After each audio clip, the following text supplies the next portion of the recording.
बिहार में जब से जेडीयू ने भाजपा से किनारा कर आरजेडी और कांग्रेस के साथ मिलकर सरकार बनाई, तभी से राजनीतिक हलचल मची हुई है।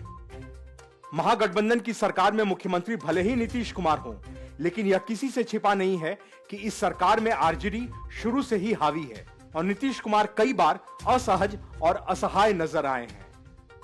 अब एक बार फिर से यही देखने को मिला जब आरजेडी ने विधानसभा उपचुनाव में दोनों सीटें हथिया ली।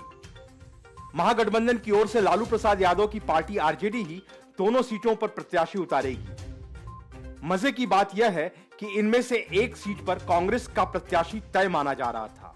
सूत्रों ने बताया कि कांग्रेस एक सीट पर लड़ने की इच्छुक थी।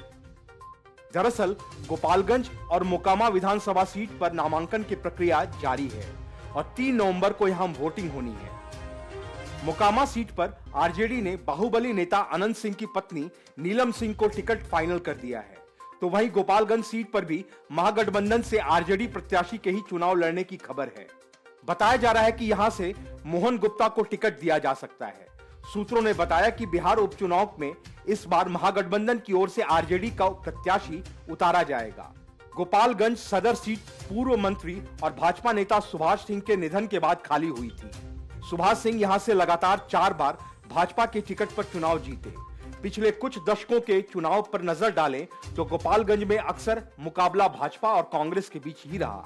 पिछले दिनों उपचुनाव की घोषणा के बाद कयास लगाए जा रहे थे कि महागठबंधन में गोपालगंज सीट से कांग्रेस का उम्मीदवार उतारा जा सकता है। हालांकि अब कांग्रेस का पत्ता कटते हुए नजर आ रहा है। अगर आरजेडी गोपालगंज से अपना उम्मीदवार उतारती है तो कांग्रेस को उसे समर्थन देना ही होगा। साथ ही नीतीश कुमार की जेडीयू, हम और वाम दल भी इसका समर्थन करेंगे। दोनों सीटों पर महागठबंधन का सीधे मुकाबला भाजपा से होगा।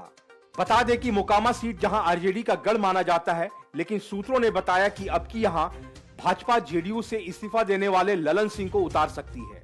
वहीं गोपालगंज सीट पर आरजेडी को जीतने के लिए खासी मेहनत करनी पड़ेगी, क्योंकि यहां उसका कोई खास वोट बैंक नहीं है, मगर वैश्य समाज के उम्मीदवार के जरिए पार्टी भाजपा के कोर वोट बैंक में सेंध लगा सकती है। दूसरी ओर भाजपा यहां दिवंगत सुभाष सिंह की पत्नी या उनके किसी करीबी को टिकट दे सकती है।